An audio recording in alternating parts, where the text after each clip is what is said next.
Alia Shah official में programme है breaking barriers. मैं हूं आलिया।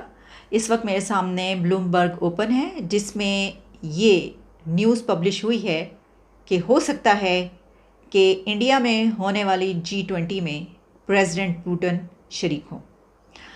इसमें लिखा गया है कि will Putin attend G20 summit in India, Kremlin clears his diary. कुछ और इसकी डिटेल्स हैं। अब क्या प्रेसिडेंट पुतिन G20 जो कि सितंबर में मीटिंग है उसमें शरीक होंगे, उसमें आएंगे इंडिया?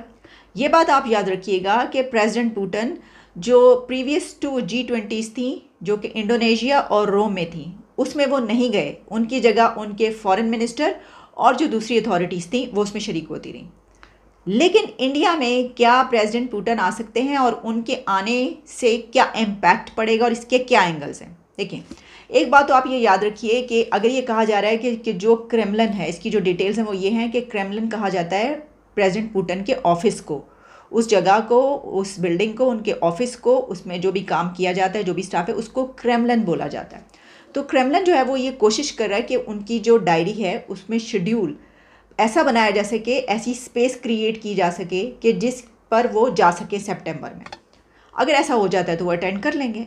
अच्छा, वो क्यों ये अटेंड करेंगे? पिछली 2 क्यों नहीं गए और इतना ज़्यादा इम्पैक्ट क्यों पड़ेगा? इसकी वजह ये है कि G20 की जो अभी फॉरेन मिनिस्टर्स की समिट थी उसमें ये कहा गया कि रशिया यूक्रेन वॉर ने डोमिनेट किया। अच्छा, ये कोई नई या अनोखी बात नहीं थी, क्योंकि जब ये मीटिंग अभी नहीं हुई थी उससे पहले ये बात की जा रही थी कि इस मरतबा इंडिया में जो G20 हो रही है उस पर रशिया यूक्रेन वॉर डोमिनेट करेगी। अब ये एक नेचुरल बात है। मतलब आप सोच सकते हैं कि दुनिया में 2 कंट्रीज़ के बीच इतनी बड़ी जंग छिड़ चुकी हो और वो दोनों कंट्रीज़ G20 का हिस्सा हो, यानी उसमें उन्होंने शामिल होना हो, तो ये कैसे हो सकता है कि उस कॉन्फ्रेंस में सबसे बड़ी जो बात होगी, इशू होगा, वो ये नहीं होगा, वो तो डोमिनेट करेगा। और ऐसा ही हुआ।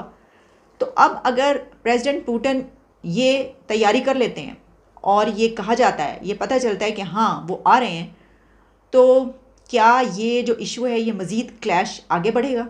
क्योंकि हमने ये भी देखा कि ब्लिंकन और लारोव के बीच जो मीटिंग और जो बातचीत का सिलसिला रहा वो कहाँ तक रहा, यानी एक दूसरे के ऊपर काफ़ी बातें भी लगाई गई, बहुत कुछ ऐसा कहा गया। तो अगर पुतिन आ जाते हैं तो उस वक्त वहाँ पर अमेरिका की तरफ से जो अथॉरिटीज़ होंगी वो उसको कैसे देखेंगी, कैसे बिहेव करेंगी उनके साथ, और इसी तरह जो दीगर कंट्रीज़ हैं जो कि उनके मुखालिफ हैं वो उसको कैसे देखेंगे। ये तो अपनी जगह पर, लेकिन इससे जो इंडिया है उसकी शोभा भी बढ़ेगी। वो इसलिए कि देखें, एक तो G20 ऑलरेडी खैर वो करवा ही रहा है, सब कंट्रीज़ आ रहे हैं, लेकिन प्रेसिडेंट पुतिन जो प्रीवियस 2 थी इंडोनेशिया और रोम में, उन G20s में नहीं गए, और अब अगर इसमें शामिल हो जाते हैं और ये पता चल जाता है तो फिर जाहिर कहा जाएगा कि देखिए हमने उनको बुलाया और वो आ गए। तो और फिर ये इतना सेंसिटिव टाइम भी है, एक ऐसा कॉन्फ्लिक्ट भी है, और इससे ज़्यादा बढ़ के अगर ऐसा हुआ कि प्रेसिडेंट पुतिन वहाँ पर गए तो ये जो बात की जा रही है, काफ़ी अरसे से कोशिश की जा रही है कि जनाब किसी तरीके से यूक्रेन और रशिया के बीच ये कॉन्फ्लिक्ट रिज़ॉल्व किया जाए, और ऐसी कोई स्पेस बन जाती है, कोई ऐसा नुक्ता, कोई ऐसा पॉइंट निकल आता है कि जहाँ पर वाकई कुछ ऐसा हो जाता है, तो फिर तो ये कमाल ही हो जाएगा, मिरेकल होगा और वाह वाह हो जाएगी इंडिया की। देखो, इन्होंने G20 में जो है ये इतना बड़ा मसला हल करवा दिया यूक्रेन और रशिया वॉर का। गो कि इसके चांसेस बहुत कम है, क्योंकि अभी जो मीटिंग्स हुई हैं उसमें जिस तरह की सिचुएशन हमें नज़र आई है उसमें तो वो बात करने पर भी तैयार नहीं है एक दूसरे से, जो ग्रुप्स हैं दोनों। ठीक है, तो एक तो पहले यही बात कि प्रेसिडेंट पुतिन की पहले क्या शेड्यूल निकल पाएगा, और सिर्फ ये बात की गई है, अभी ये कहा जा रहा है या वाकई वो आ जाएंगे। अगर आ जाएंगे तो उसमें फिर ये तो बात है कि वो जब पहुंचेंगे तो फिर दूसरी तरफ की जो अथॉरिटीज़ हैं वो भी पहुंचेंगी, तो दोनों चीज़ें हो सकती हैं, या तो बहुत ज़्यादा क्लैश हो सकता है और या फिर ये भी हो सकता है कि कोई रिजॉल्व हो जाए, और तीसरी ज़ाहिर के ऑप्शन ये है कि कुछ भी नहीं होगा, वो अटेंड कर लेंगे और वो। लेकिन अब इम्पैक्ट तो पड़ता है ना। अच्छा देखें, ये कोई बड़ी बात शायद इसलिए इंडिया के लिए नहीं होनी चाहिए कि इंडिया और रशिया के तो डेकेड्स पे मबनी रिलेशंस हैं, तो पक्के दोस्त हैं इतने ज़्यादा उनके, यानी देखें उनकी ट्रेड कितनी बड़ी है। फिर इंडिया ने बहुत बड़े पैमाने पर रशिया से ऑयल बाय करता है, और अभी ख़ास तौर पर यूक्रेन वॉर के शुरू होने के बाद बहुत ज़्यादा ऑयल इंडिया ने चीप प्राइस पे लिया है। हम सिर्फ कहते ही रहते हैं, हम बढ़ के ही मारते हैं, चीप प्राइस पे हमें ऑयल दे दो, हमें तेल दे दो, हमारे पास खैर कोई मैकेनिज्म भी नहीं है। देखते हैं, जून की बात की गई थी शायद, ये बात कुछ ऐसी की गई थी कि इस महीने तक जो है हमें वहाँ से हो जाएगा। अच्छा, उन्होंने तो साफ कह दिया कि भाई ये सिर्फ बातचीत हुई है, अभी जो कुछ ऐसा नहीं है, लेकिन ये बात कही जा रही है, वीट की बात की जा रही है और ऑयल की। देखते हैं, वो तो एक अलग किस्सा है। हमारे जो किस्से हैं वो तो मसाइल और भी इतने दूर दूर तक फैले हुए हैं, पहले वो तो हल हो जाए, ठीक है। लेकिन ये जो है किस्सा, अब अगर वो उसमें जाते हैं G20 में, हमने तो जाना नहीं, अपनी क्या बात करें, यानी मुझे याद आ गया एकदम फिर। अब देखिए, मैं ये कहूँगी कि हमें ना तारीफ़ करनी चाहिए अपने लोगों की। इतना काम करते हैं, इतना काम करते हैं कि उन्होंने कहा है कि कमिटमेंट्स और जो उनकी मीटिंग्स है उनकी वजह से वो इतनी बड़ी मीटिंग में नहीं जा पा रहे, उन्होंने मिस कर दी, वो स्किप कर दिया।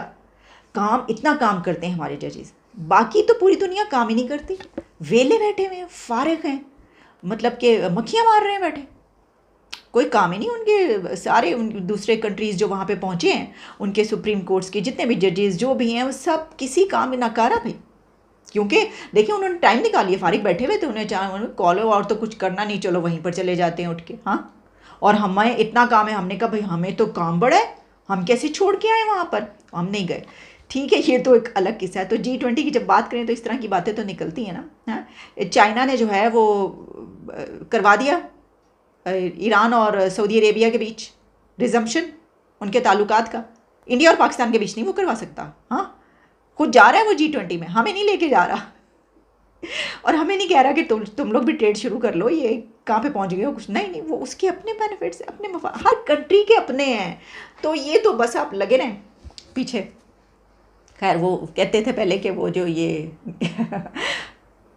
ये जो है ना बरादराना ताल्लुकात, वो कहा जाता था ना कि जो उम्मा है इसका जो है वो, जो जिस रस्सी को हमने थामा हुआ है, ये ज़रा ध्यान से देखें, ये रस्सी नहीं है बल्कि, ठीक है, अब मैं छोड़े नहीं बोलती इसको।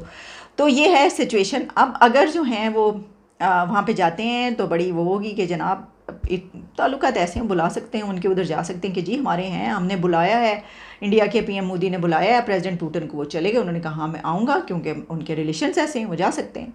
लेकिन इस पर आप ये बात याद रखिएगा कि उनका जाना इसलिए बड़ा अहम है कि इस वक्त रशिया के लिए भी बड़ा इंपॉर्टेंट है। वो क्यों? क्योंकि रशिया इस वक्त आइसोलेशन का शिकार है, आइसोलेट हुआ है। जो यूरोप है और जो नेटो फोर्सेस और फिर जो अमेरिका और यूक्रेन, जो भी मतलब उस तरफ जो ब्लॉक है उसकी तरफ से एक उसको ऐसा पाबंदियां जो लगाई गई हैं, सैंक्शंस जो लगी, तो उसके ऊपर काफ़ी जो है वो उसको वो मिल रहा है ये सब कुछ एक बैकलैश। और तो इस बैकड्रॉप में रशिया का G20 समिट में पहुंचना, प्रेसिडेंट पुतिन का, रशिया तो पहुंच ही रहा है, प्रेसिडेंट पुतिन का पहुंचना, उसमें हिस्सा लेना और बात करना वहाँ पर, और फिर जो वो बात करेंगे ना, वो भी देखिएगा कि क्या बात होगी। बहुत इंपॉर्टेंट है, बहुत बड़ा है काम होगा ये। और वही हम तो ये कहेंगे कि भाई चलें ठीक है, अगर जा ही रहे हैं तो बहुत अच्छी बात है। ये कॉन्फ्लिक्ट अगर रिजॉल्व होने की तरफ बढ़ता है और दुनिया जो है इस जंग से ये ख़त्म हो जाती है, इस जंग से बच जाती है, तो ये बड़ा अच्छा होगा हमारे प्लानट की। कोई हाल ही में भी एक और वो देख रही थी, एक रिपोर्ट आई साइंटिफिक किस्म की, इस तरह की चीज़ों पे भी नज़र पड़ती रहती है, जिसमें बताया गया था कि जनाब ये जो चाँद है वो कितने अरसे तक जो है वो हमारा साथ जो है वो दे सकता है, और जो सूरज है वो 5 से 10 अरब साल जो हैं वो बस इतने साल ही हमारे साथ चल सकेगा। लेकिन उसके बाद उन्होंने कहा कि उससे उसकी नौबत ही नहीं आएगी क्योंकि ये ज़मीन, ये ग्लोबल जो वो हमने विलेज बनाया हुआ है, ये ग्लोब उससे पहले ही तबाह तबू हो के जो है वो कहीं पड़ा हुआ होगा, हैं जी। तो वो कह रहे हैं कि जो हालात हैं वो इससे वो वहाँ तक हम पहुँचेंगे नहीं, वो तो वो कायम रहेंगे तब तक, उससे पहले ही ख़त्म हो जाएगी दुनिया। तो भाई जंगें नहीं होनी चाहिए। इसके ज़ाहिर है कि इस पर तो खैर बहुत बड़ी हम डिबेट कर सकते हैं कि इसके क्या क्या जो नेगेटिव इम्पैक्ट्स हैं और एंगल्स हैं, वो तो हैं ही सिर्फ नेगेटिव। जंग का कभी कोई पॉजिटिव हो सकता है, नहीं हो सकता। कि चलें, इजाज़त दें, दोबारा आपसे बात होती है। ये क्योंकि एक ख़बर इस तरीके से आई थी ब्लूमबर्ग में, मैंने सोचा कि इसके ऊपर बात कर ली जाए। Stay tuned, keep watching. Thank you so much for watching.